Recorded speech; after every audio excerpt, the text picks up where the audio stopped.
मैं तो दूध सबको बराबर दे दिया, पर टिकेगा किसके में, ठहरेगा किसके में? जिसका साफ भी है उसमें मुझे डालकर खुशी होगी कि बिल्कुल साफ है। इनका गंदा है तो मैं कहूंगी अरे इसको धो तो ले, दूध और गंदा हो जाएगा। अमृत जैसा दूध मैं कैसे डाल दूं गंदे पात्र में? तो बेशक आप कितना ही चल लो, फिर भी परमात्मा आपको उतना नहीं देंगे। हाँ जी संगीता जी प्रणाम। अरे वो ना आज सत्संग रख लिया घर में, कल दिल्ली जा रहे इसलिए कॉल कर रहे थे, और प्रोग्राम बना सुबह सुबह, दीपिका जी ने बनाया। तो अगर आ सकते हो तो आ जाओ, 1 बजे तक है बस, क्योंकि फिर इनके बच्चे आते हैं स्कूल से। हाँ हाँ बिल्कुल आ जाइए, और नहीं तो फिर फोन पे पूछ ले कि मैं पूछना हो, फोन पे तो मैं हमेशा ही रहूंगी, दिल्ली जाए पीछे नहीं रहूंगी। ठीक है, हाँ कोई प्रश्न मन में हो तो जब मर्जी कॉल कर लेना मुझे। ओके प्रणाम प्रणाम। हाँ जी, तो परमात्मा भी देखो डालने वाले होंगे अपनी मेहनत अपनी कृपा, परंतु आपकी पात्रता अगर नहीं है, आपकी जो भी अभी बताया मैंने पात्रता के ऊपर, वो उनके मुताबिक नहीं है, तो डालते डालते अपने हाथ को थोड़ा सा रोक लेंगे। फिर मुझे एक लक्ष्मी जी का प्रसंग याद आता है, ध्यान से सुनना। एक बार ना लक्ष्मी जी और विष्णु जी में बात हो गई कि लक्ष्मी जी जो गरीब है ना, आप उसको तो बहुत मतलब खींच कर देते, उस पर कृपा नहीं करते, जो अमीर वो और अमीर और अमीर और अमीर होता जा रहा है, ऐसा क्यों करती हो? और आपने देखा होगा, हकीकत है ये सब हकीकत है, गरीब इतना पिस रहा है, इतना पिस रहा है, और गरीब और गरीब और गरीब हो रहा है, तो अमीर पर इतनी कृपा है कि अमीर के पास समेटने को भी नहीं है।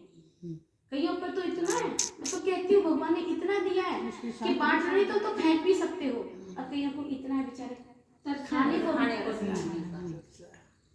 तो लक्ष्मी जी, वो विष्णु भगवान और लक्ष्मी जी की बात हुई, तो विष्णु भगवान को लक्ष्मी जी बात कर रही थी, लक्ष्मी की कृपा विष्णु भगवान ही कर रहे हैं, क्योंकि लक्ष्मी जी कहीं पर भी अकेले नहीं जाती, विष्णु भगवान होंगे तो लक्ष्मी जी होती है, ऐसा माना गया। तो लक्ष्मी जी ने कहा ठीक है, मतलब विष्णु भगवान ने कहा ठीक है, तो क्या लक्ष्मी जी आपके प्रश्न का उत्तर मैं शाम को दूंगा, इसके लिए मुझे ना 5-7 ईंटों की जरूरत है, आप कृपया करके वो ईंट मुझे लाकर दे दो, और शाम को मैं आपके इस प्रश्न का उत्तर दूंगा कि गरीब और गरीब क्यों और अमीर और क्यों अमीर, क्योंकि विष्णु भगवान को इस संसार सृष्टि में पालन का सत्ता मिली हुई है, सबका पालन पोषण का अधिकार उन्हीं का है, जो भी मिलता है हमें। तो लक्ष्मी जी ने कहा ठीक है। अब लक्ष्मी जी ईंट लेने गई और कहा कि अमुक गांव से ईंट इकट्ठी करके लाना, एक गांव का नाम दे दिया। लक्ष्मी जी पूरे गांव में ढूंढी, कहाँ से ईंट उठाऊं, कहाँ से ईंट निकालूं। तो लक्ष्मी जी ने देखा 1-2 घर टूटे फूटे से, आधे अधूरे से बने, टूटे हुए से। तो लक्ष्मी जी ने कोठियां भी देखी सुंदर सुंदर। तो अब लक्ष्मी जी कहाँ से उठाऊं ईंट, पड़ी हुई तो कोई दिख नहीं रही, या तो इस कोठी से लेनी है या इस घर से लेनी है। तो कोठी की तरफ हाथ बढ़ाया पहले कि कोठी में से 2-4 ईंट खींच लूंगी तो क्या फर्क पड़ेगा, इतना सुंदर बड़ा मकान है। एकदम ठहर गई, अरे इतनी सुंदर कोठी, एक ईंट खींचते इसकी शोभा आधी अधूरी हो जाएगी, मुझे तो 4-5 ईंटें चाहिए। छोड़ दिया, आगे बढ़ गई, तो जो टूटी फूटा जो मकान था उसमें से उन्होंने 3-4 ईंटें और निकाली और लेकर आ गई, विष्णु भगवान को दी। तो विष्णु भगवान ने कहा कि लक्ष्मी जी कहाँ से लिया आपने ईंट? कि प्रभु एक कोठी थी, ले तो वहीं से रही थी, पर मन नहीं माना, लगा इतनी सुंदर कोठी मेरे 2 ईंट निकालने से खराब हो जाएगी, सारी शोभा सुंदरता खत्म हो जाएगी, तो मैं तो प्रभु झोपड़ी में से उठा लाई, उसमें से टूटी तो पड़ी थी, 2-4 और खींच ली, क्या फर्क पड़ता है। तो विष्णु भगवान, आपको समझ आ गया होगा वैसे। विष्णु भगवान ने कहा यही आपके प्रश्न का उत्तर है,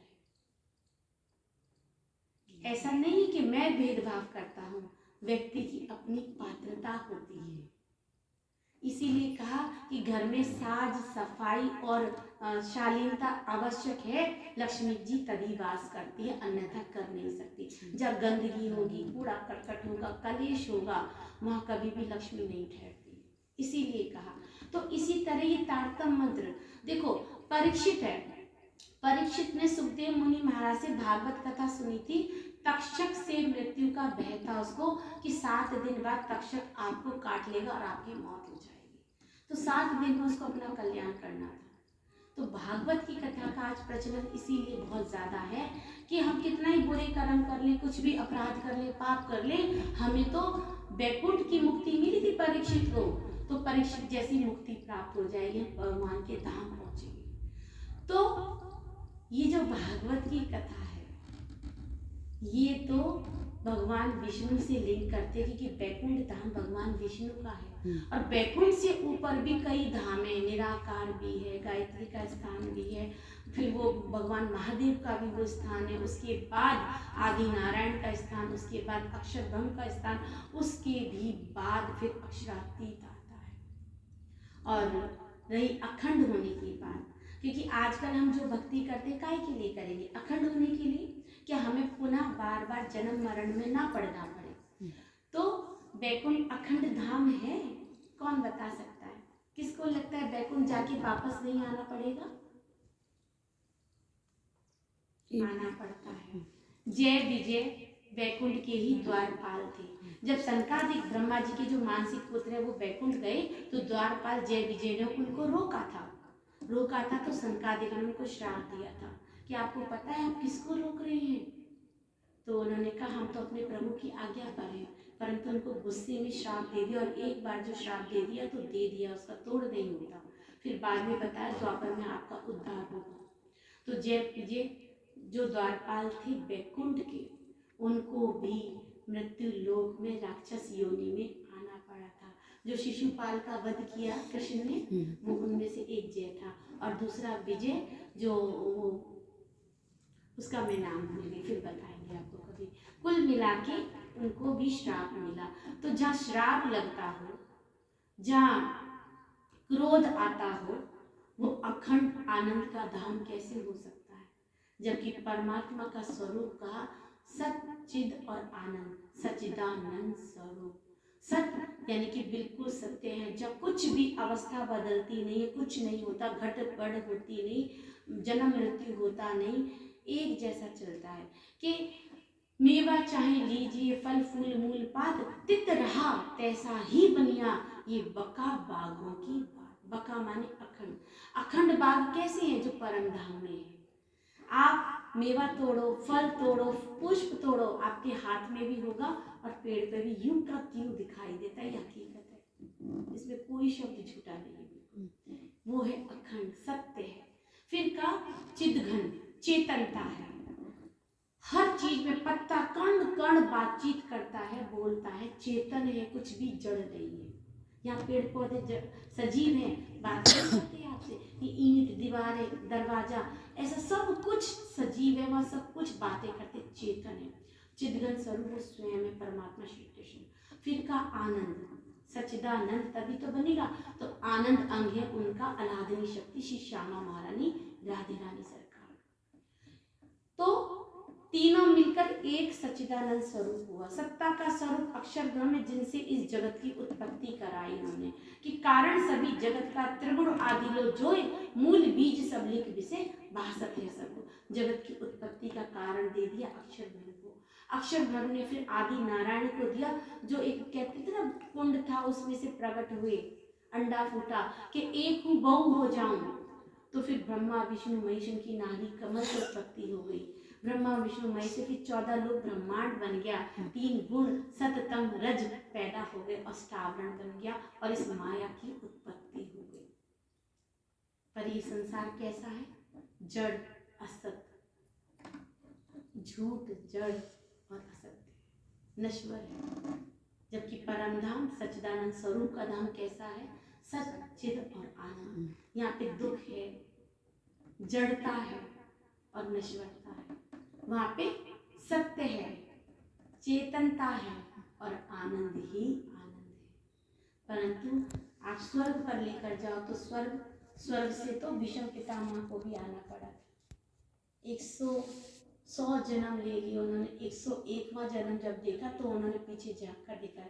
वो लीला मैं फिर कभी बताऊंगी, लंबा हो जाएगा, ठीक है।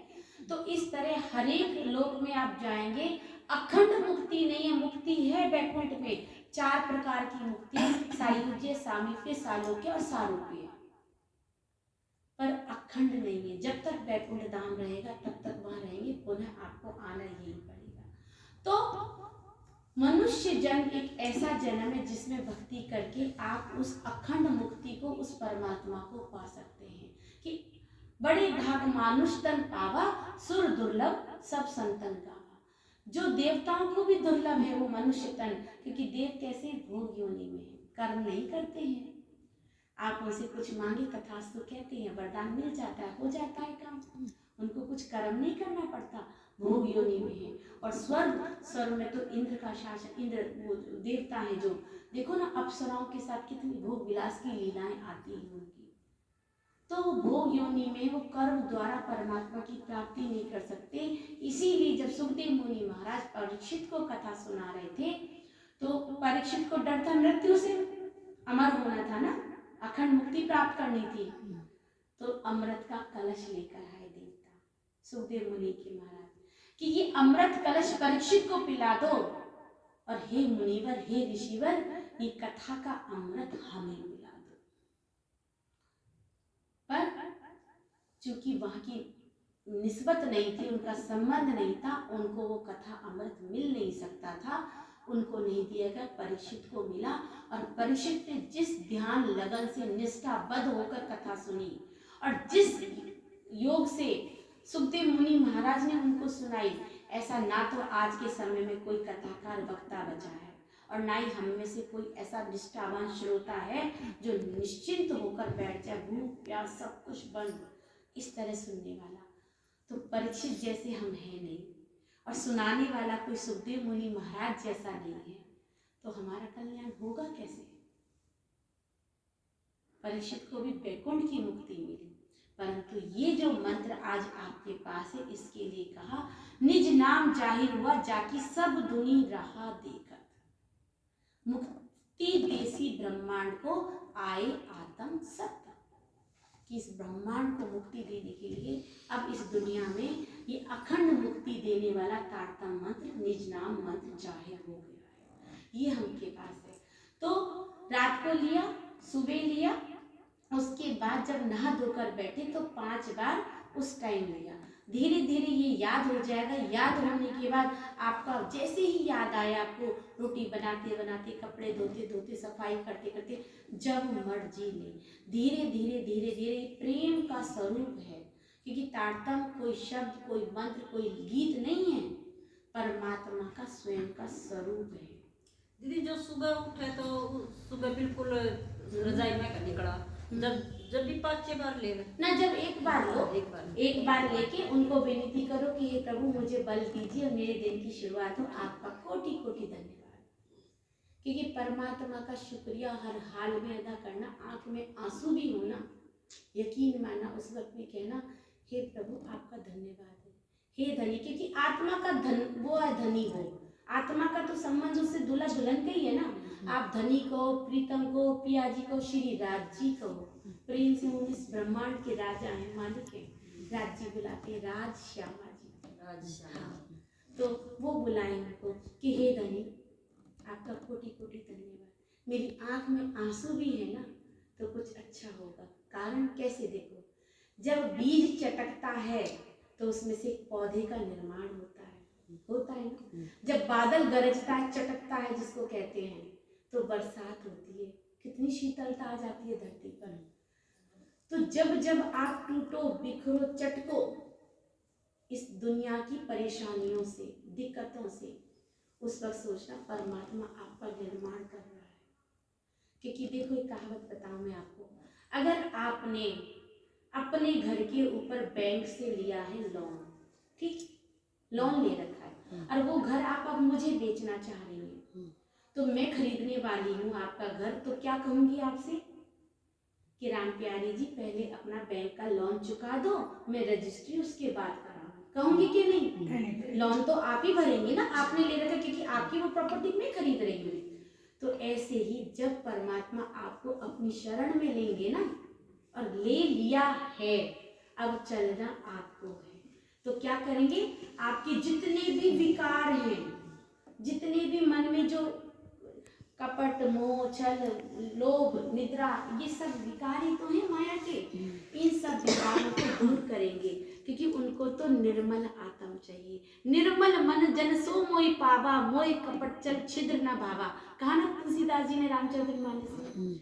तो जब श्री राम जिनका धाम है साकेत, और राम का अवतार भी विष्णु भगवान के उससे ही हुआ है, पर धाम बना उनका साकेत धाम। तो जब श्री राम जो वैकुंठ के रहने वाले, उन्हीं को आपका निर्मल मन चाहिए, उनको भी कपट छल छिद्र नहीं भाता, तो पूर्ण ब्रह्म परमात्मा जो राम के भी इष्ट हैं, वो कैसे करेंगे? तो आपके मन को निर्मल बनाएंगे, आपके विकारों को धो देंगे सत्संग रूपी चोटों से। इसीलिए सत्संग की महत्ता है।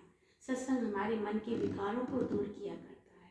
कथा हमारे विकारों को निर्मल बना देती है, मन को बिल्कुल निर्मल। और जब निर्मल मन हो जाएगा तो हमारी पात्रता बढ़ जाती है, परमात्मा हमको अपनी शरण में ले लेते हैं, और हमारे वो उसकी कृपा दृष्टि पड़ती है। फिर दुनिया का कोई दुख, कोई दर्द हमें परेशान नहीं कर पाएगा। आंख रो सकती है, क्योंकि जीव है ये, तो एक जीव को पीड़ा हो सकती है। पिन चुभाओगे तो मुझे दर्द होगा, और अगर मेरे पास ये मंत्र नहीं है, भक्ति नहीं है, परमात्मा से मेरा कोई रिश्ता नहीं है, तो मुझे ज़्यादा दर्द होगा। वरना दुख आएंगे और रुई के समान हल्के हो जाएंगे। देखो, एक दो बोरा है, एक बोरा में पत्थर भरा है, एक बोरा में रुई भरी है, और आपको को दोनों को उठा के चलना है। जब तक हमारा मन परमात्मा से नहीं जुड़ता, हमारे जीवन में कोई गुरु नहीं आते, क्योंकि गुरु बिना गति नहीं, तब तक ये बोझ संसार का हमको ढोना तो है, तब तक वो ईंटों का बोरा है हमारे सर पर। और जैसे ही किसी गुरु की हमारे ऊपर दृष्टि पड़ी और परमात्मा से हमारा रिश्ता जुड़ गया, हमने मंत्र लिया और ये तो पूर्ण ब्रह्म परमात्मा का है, तो बोझ उतना ही है, कर्मों का बोझ है। ये तो पूर्व जन्म से लेकर आए हम और आप, वो कर्मों का बोझ है, परंतु वो बोझ हल्का महसूस होगा, रुई के समान। जैसे आज बरसात होने वाली है, निश्चित है बरसात होगी ही होगी, कोई नहीं बचा सकता, इसमें कोई परिवर्तन नहीं हो सकता, क्योंकि जो आपके कर्म में हाथ की लकीरों में लिखा गया, उसको कोई संत, कोई गुरुजन, ये जितने भी आडंबरकारी है, चाहे सकते हैं, कोई भी बदल नहीं सकता। इसकी गारंटी मैं देती हूँ, लिखवा लो मुझसे चाहिए। जो दावा करते हैं वो सिर्फ आपको भ्रमित कर रहे हैं। जैसे बरसात का आना निश्चित है, मैं वही उदाहरण दे रही थी अभी आपको, और आप बरसात में बाहर भी जाओगे, निकलना भी जरूरी है, तो पूरा भीगोगे ना, तकलीफ होगी। परंतु छाता, अगर छाता आपके हाथ में है, बरसात भी आएगी, आप भीग भी सकते हो, परंतु छाता लेके निकलेंगे तो कम भीगेंगे, बरसात आपको उतना परेशान नहीं करेगी। ये जो मंत्र है, ये जो गुरु जी का सानिध्य है, और ये जो सत्संग है, कथा से जुड़ना है, ये छाते का काम करता है जीवन रूपी इस बरसात में, इस परेशानी में। और जो कहते हैं ना कि आप हमसे ये करो, ये उपाय करवा लो, वो उपाय करवा लो, ये संकट टल जाएगा, टलता नहीं है। जैसे बैंक से अगर आपने लोन लिया था, चुकाना था, क्योंकि मुझे आप अपनी प्रॉपर्टी बेच रहे हो, परंतु आप बैंक के मैनेजर को घूस दे देते हो, कहते जी थोड़े समय फाइल दबा दो, वो भी आपसे थोड़े से पैसे ले लिए और आपके केस को दबा देगा। कितना टाइम तक दबेगा? जब तक वो मैनेजर है। फिर कुछ समय बाद वो मैनेजर चेंज हो जाएगा, तो दूसरा मैनेजर आएगा, तो फिर वो फाइल ऊपर आएगी कि नहीं?